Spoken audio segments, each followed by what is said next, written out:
it's Tara. So it's been a while since I filmed a sit down video, but today I have a Tara Talks video on ethical fashion. I'm literally in my pajamas right now. I just chucked on a sweater and I have a tea because it's kind of cold outside. The weather in Sydney is crazy. I wrote out a script as always. I literally have 10 pages of writing, like just complete writing. So I'm just going to keep this introduction short. I just want to note I will be including timestamps down below of the main topics that I'm talking about within this video, so it's easy for you guys to navigate. And I'll also be linking like interesting videos, documentaries and articles that you guys can read as well in the description below, so check that out. And then a quick disclaimer. One, I know that I am not the perfect example of an ethical consumer.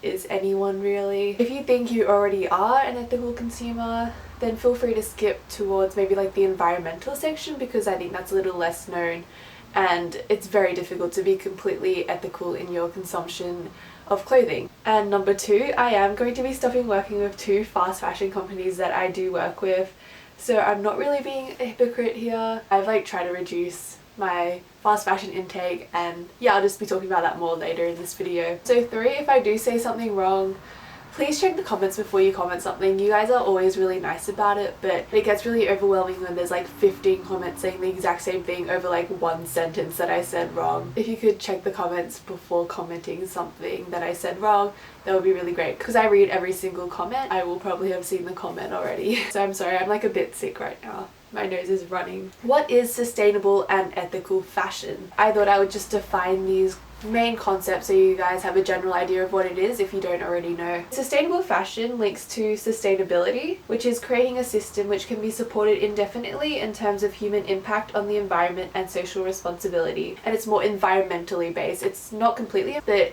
generally it is. Ethical fashion is focused on both social and environmental issues in relation to fashion. For example, working conditions, exploitation of workers, sustainable production and environmental impacts. It's more of an umbrella term, so sustainable fashion would come underneath ethical fashion. Fast fashion, so a lot of you may have heard this term. Basically, fast fashion is a term used by retailers to express designs which move from the catwalk quickly to capture current fashion trends. This definition sounds alright and dandy, but the ethicality behind the majority of fast fashion companies and businesses and retailers is that they are not ethical. Fast fashion really picked up speed in the 1990s once businesses realized that they could increase their profits, and I'll talk about that more later. Basically, fast fashion has become an umbrella term for retailers and companies on the larger side who are constantly turning over large quantities of clothing, shoes, etc. at a fast pace, usually at a lower price. This includes major stores such as Zara, Topshop and Forever 21, H&M, Nike, you know, like all of these type of stores that you see in a Westfield or a shopping center. And there are also a large range of unethical stores which are not part of the fashion industry, such as like Apple, Walmart, Coca-Cola, etc. But today we're just specifically talking about the fashion industry. A bit of background on what the fast fashion industry is like today.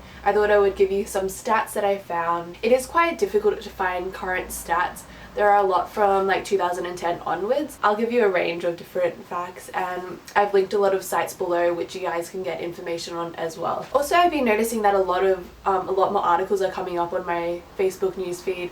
Of course, like Facebook is tailored to what you're interested in and what you read already, but I've been noticing that like new release articles are popping up more, which is really, really interesting. Some that I actually found today. In Australia alone, more than 500,000 tons of textiles and leather end up in the landfill each year. 1.7 million Australians are buying at least one pair of jeans in any 4-week period. In the US in 2010, the average household spent $1,700 on apparel and footwear a year. If you multiply that by the 2010 population of 308.7 million people in the US, that is $524.8 billion spent on footwear and apparel. And in 2010, the world's clothing and textiles industry reached almost $2,560 trillion. And if you add 7 years to that, it will be a couple more $1 trillion. It is estimated that clothes from fast fashion companies are only worn less than 5 times and stay in our closets for only 35 days. Those are just a few stats to get an idea of the background of today's fashion industry, our consumption of clothing and all of that stuff. So this is just a very brief overview and video on the fashion industry and I'm not going into too much detail. Like, there's a bit of detail there, but there are a lot of resources online that you guys can look up and find out more if you want to. But I'm just giving a basis for all of like the ethicalities of the fashion industry. Today I'm going to be talking about social and environmental factors. So moving into the social factors firstly, I think social factors are a lot more well known in the fashion industry, and beyond that, like everyday consumers will have heard about like sweatshops and, you know, all of the exploitation of workers and things like that. And I definitely learned about this in high school, randomly in religion class in year 7 and onwards. Like, this was a common thing that we learned. I'm not sure about everyone else, but for me personally, it's something that was addressed in school as well. One of the largest issues is behind the scenes of the clothes you wear and buy in store. I'm talking about the people that are making these clothes. A lot of retail businesses these days manufacture or source their apparel overseas, largely in developing countries. By outsourcing labor to produce and manufacture these clothes in these countries, businesses can essentially 1. Increase their profits through lower labor wages and rates, 2. Become more competitive by decreasing their selling prices where quality isn't as high, but further encourages competitors to decrease their labor costs in an attempt to reach economies of scale, 3. Therefore causing a cycle as businesses compete with each other. So this is all very business based, and you can see why companies do this. The aim of most profit based businesses is to make a profit, which obviously doesn't make it right, but that's the general reasoning behind all of this. But I haven't really talked about the social aspect of this all. The point of that was because social issues arise from this. So most labor is outsourced to developing countries, and most developing countries don't have strict or don't have labor laws which cover employees, such as minimum wage laws, safe working conditions, maximum working hours, child labor restrictions, and so on. So in these countries, employers can hire whoever the hell they want and pay them as much or as little as they want. A lot of people work below a living wage and work in dangerous working conditions. You hear about factories burning down and thousands of people dying, and you hear about cramped conditions with toxic fumes. All these different things people go through to manufacture clothes that we wear, but at the same time we have to realize that these are people's jobs. They need the fast fashion industry to survive.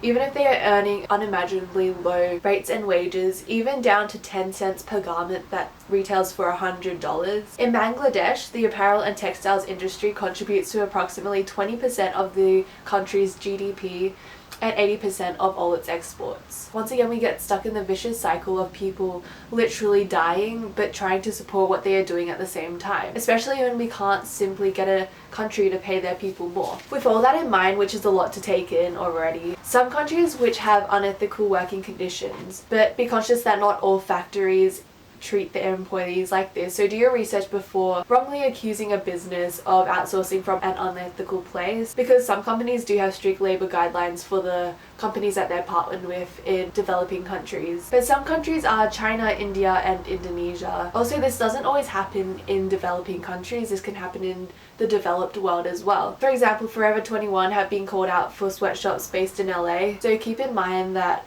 there are a lot of exceptions to what I have said, but a large majority of fast fashion production does come from unethical factories in developing countries. A quick example of a socially labor ethical company is American Apparel. Although they are not the best company overall with the sexualization of women and sexual assault claims to the CEO and things like that, they are known for their ethical production of their clothing. Their prices are higher, but people recognize the socially ethical background of their clothes, and this very CSR based action does sell their clothes. Even though they went bankrupt in Australia, the idea is still there. So that was a very general overview of the social implications of the fashion industry. Moving on to the lesser known environmental factors of ethical fashion. I actually learnt a lot about this from my dad, and I went to TEDx Sydney 2016, where one of the speakers was Clara Vuletic. Probably said her name very wrong. She's been all over YouTube ads recently, especially if you watch fashion related videos, then you would have seen these ads probably. Anyways, the environmental issues aren't really talked about much, mainly because I don't think till recently people really discovered the environmental issues associated with fashion and our daily lives. Clara's TED Talk was largely focused on the life cycle of clothing, from raw materials to the production, to shipping clothes, to retailers, to the selling process, to even washing the clothes. Each of these steps and processes contribute to the negative environmental impact of the fashion industry. Probably the most well-known impact the clothing and fashion industry has on the environment is waste. Clothes are the second largest source of pollution after oil. 85% of our textiles end up in the landfill. Although we donate old clothing to op shops or thrift stores, there are more secondhand clothes than charities can keep up with. Essentially, our production and demand for clothing has exceeded our ability to get rid of it. Due to the low quality of the cheap fast fashion clothing, it is also difficult to sell as secondhand, and it just adds to the growing landfill because we're forced to throw it out. Following from this, clothes sitting in the landfill not only adds to the masses of rubbish but further pollutes the land it sits on and the surrounding land. The materials, largely man-made materials such as nylon, polyester and acrylic, are not sustainably degradable due to their plastic-based properties derived from petroleum, which takes hundreds to thousands of years to degrade. Even plant-based fibers such as cotton and silk, which produce potent greenhouse gas methane as they degrade. This is partly due to fibers which go through a lot of unnatural processes on their way to becoming clothes. They've been bleached, dyed, printed on, scoured in chemical baths, etc. As you can tell, the materials of clothing plays a significant role in the environmental degradation due to the fashion industry. This brings me to my final point. Waste is not the only contributor. Every 1 or 2 weeks you run a load of washing. The thing is, one piece of clothing, when washed in a washing machine, sheds almost 2,000 individual fibers. So if you're washing about 20 pieces of clothing at once, that is almost 40,000 individual fibers floating in that water, and after that finishes washing, the water goes down the drain and into the waterways. So essentially every time we're doing a load of washing, we're polluting the waterways. As noted before, the material of clothes really does matter. With our synthetic man-made materials, toxins used in the production of these fabrics create hazardous chemicals in the water and form up to 85% of man-made materials on shorelines. Once in the water, sea creatures will easily consume these microfibers, affecting the aquatic food system. Further, the washing detergent used to wash our clothes goes into the waterways too. This has the same significant effect that the microfibers have on the ecosystem and waterways. So overall, what can we do about this? In regards to washing clothes, wash only when you really need to. Use a colder wash cycle, which apparently has a lower impact on the environment compared to a hotter, warmer water cycle. Use environmentally friendly detergent. You can research different types or make your own, and dry your clothes using the sun and not a dryer. I thought I would write a couple things that you can try and do to reduce your social and environmental impacts through the fast fashion industry. I know it's really hard to do a lot of things, and sometimes it's okay, but even just trying to reduce your consumption overall will help out so much in the long term. So things you can do is 1, buy secondhand, whether this is at markets, garage sales, on Depop or likewise sites and apps.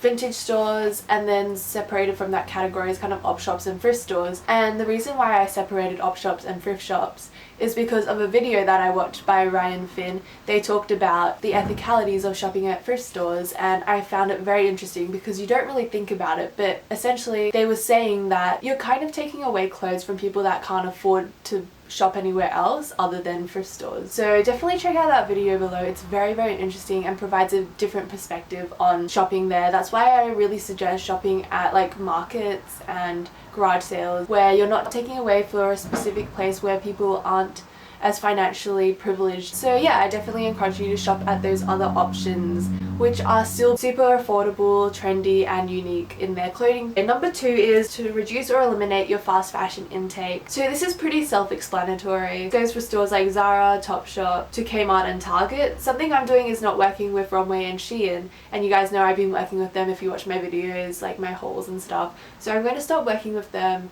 So that's my personal goal, and in the long term it will pay off. And of course, sometimes you can make exceptions. It's really difficult to be completely ethical, but as long as you're trying to reduce your consumption overall, I think buying 1 or 2 pieces is okay compared to buying all your pieces, like 10 to 20 things, and what you're doing is amazing already. Of course, buying completely secondhand is the ideal, but it's not always achievable. So try your best. And number 3, buying less. This will save you money, save the environment, and ensure you're not accidentally supporting socially unethical companies. Number 4, swap clothes with your friends and family. And number 5, make your own clothes. I have been working on this denim jacket that I made out of 2 pairs of jeans, so it's possible. And I have no idea how to sew. I learned how to sew once in high school for like half a year, and yeah, I'm doing it. So those are just 5 ways that you can reduce your impact through fashion on the world. Even a small change will make a massive difference. And I'm really proud of you for watching this video. And if you're going to make a change or you're already making a change, I'm very proud of you.